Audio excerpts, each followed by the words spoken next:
செல்ல குழந்தையே, சரியாக அம்மாவாசை இரவில் இந்த வராகி உன் கண்ணில் பட்டிருக்கின்றேன். என் பிள்ளையே, இந்த தாயானவள் உன்னுடைய வாழ்க்கையில் இன்று கொடுக்கக்கூடிய இந்த அதிசக்தி வாய்ந்த வாக்கானது உன் மனதிற்கு மிகுந்த ஆறுதலை கொடுக்க போகின்றது. என்ன நடக்கின்றது, எது நடக்கின்றது என்பதை, வாழ்க்கை எதை நோக்கி பயணித்து கொண்டிருக்கின்றது என்றெல்லாம் யோசித்து கொண்டிருந்தாய். நான் சொல்ல போகின்ற இந்த வாக்கானது மிக பெரிய தீர்வினை கொடுக்க போகின்றது.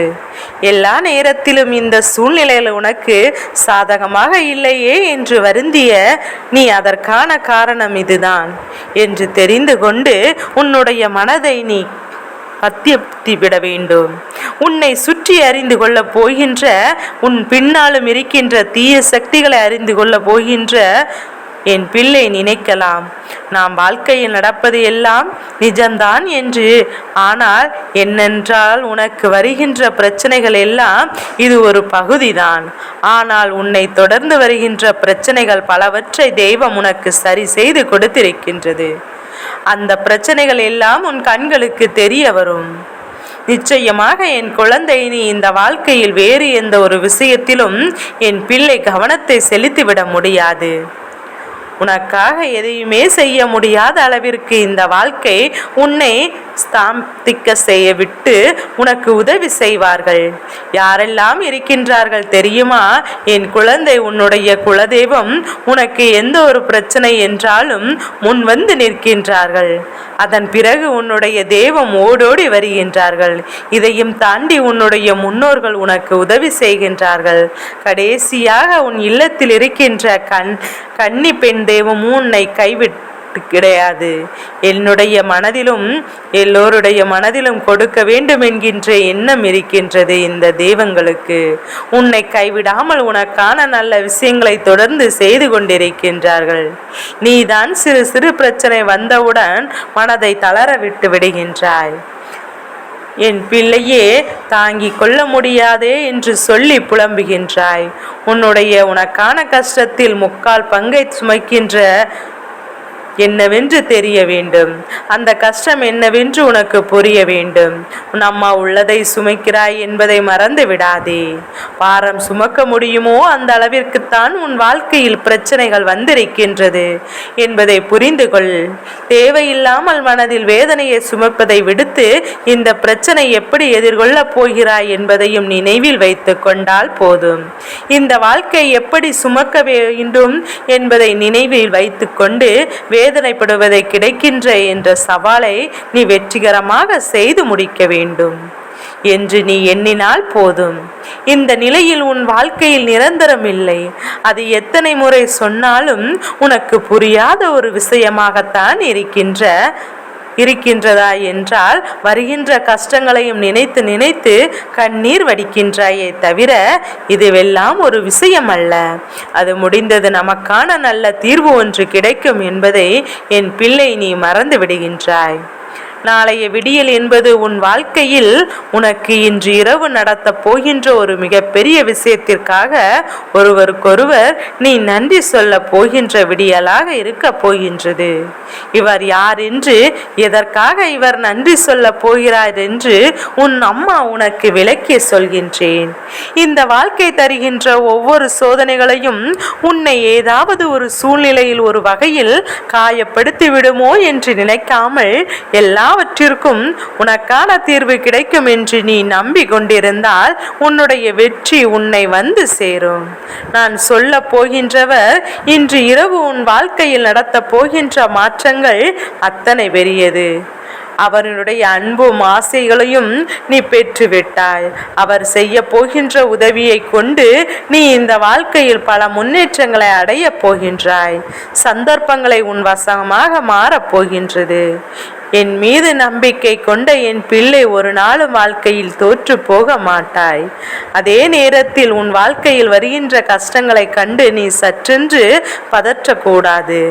எல்லாவற்றிற்கும் தீர்வு இருக்கின்றது என்பதை புரிந்து கொண்டு அதற்கு ஏற்றார் போல என் பிள்ளை நீ எல்லாவற்றையும் எதிர்கொண்டு துணிந்து நின்றால் மட்டும்தான் உனக்கு தெய்வங்களை செய்கின்ற விஷயங்களாக இருந்தாலும் சரி, உன் அருகில் இருப்பவர்கள் உனக்கு உதவி செய்தாலும் சரி, அது உன் கண்களுக்கு தெரிய வரும். நான் சொல்கின்றேன், ஒரு வயதானவர் என்று உனக்கு சொல்லிவிட்டேன் அல்லவா? இந்த வயதானவரால் உன் வாழ்க்கையில் நடத்தக்கூடிய விஷயம் என்னவென்று கட்டாயமாக என் பிள்ளை நீ தெரிந்து கொள்ள வேண்டும். அவர் யாருக்காக இருக்க முடியும்? அமாவாசை இரவில் உன் இல்லத்திற்கு யார் வர முடியும்? பகல் நேரத்தில் எவ்வளவுதான் உன் இல்லத்தில் சமீபத்தில் இறந்து போனவர்கள் வந்தாலும் சரி, முன்னோர்கள் வந்தாலும் சரி, இரவு நேரத்தில் தெய்வங்களுக்கு இணையாக உன் இல்லத்திற்குள் நடமாடி அங்கு நல்ல விஷயங்களை நடத்தி கொடுக்க உன் இல்லத்தில் இருந்து முன்பு இறந்து போன முன்னோர்கள் ஒருவர் உன் இல்லத்திற்கு மிக பெரிய அஸ்தியாக வருகின்றார். என் பிள்ளையே, உன்னுடைய கஷ்டங்கள் எல்லாவற்றையும் களைந்து இந்த வாழ்க்கையில் உனக்கான சந்தோஷங்களை அவர் கொடுக்க போகின்றார்.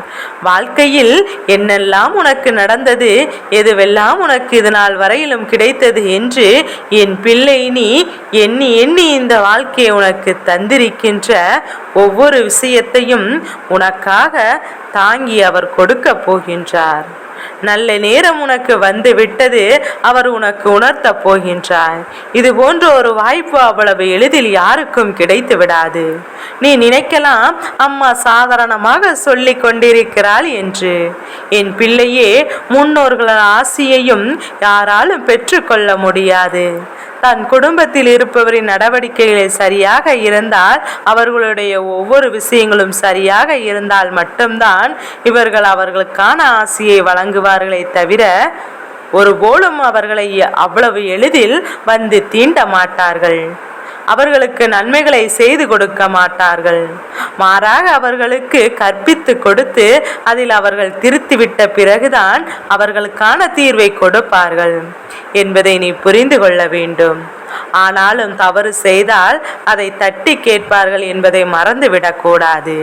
இன்று உன் இல்லத்திற்குள் வந்து உன் வாழ்க்கையில் பல மாற்றங்கள் இவர்கள் தருகிறார்கள் என்றால் நிச்சயமாக நீ செய்த புண்ணியத்துக்கு உனக்கு கொடுத்திருக்கின்றது என்பதை மறந்து விடாதே.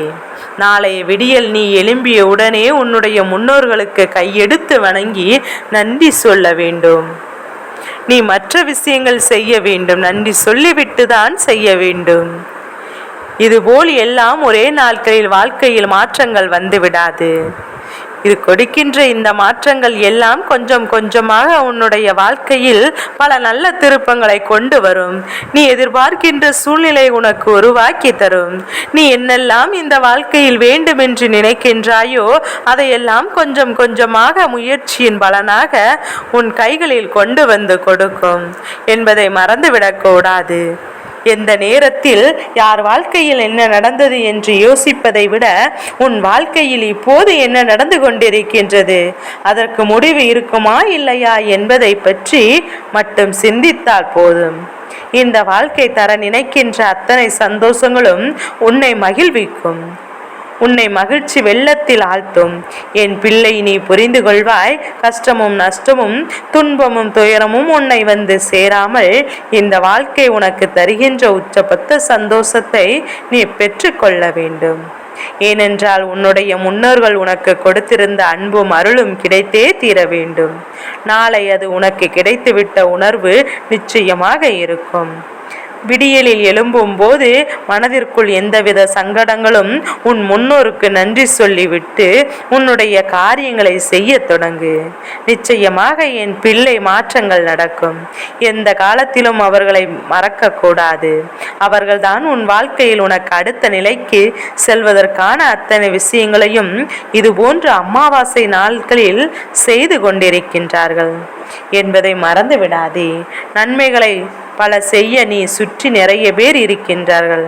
அதை பெற்றுக்கொள்ளவும் அதை உணரவும் நீ இருக்கின்றாயா என்று சற்று சிந்தித்து பார். உன்னை அறியாமல் தான் உன்னை எல்லாம் நடக்கிறதோ என்று யோசித்து பார்.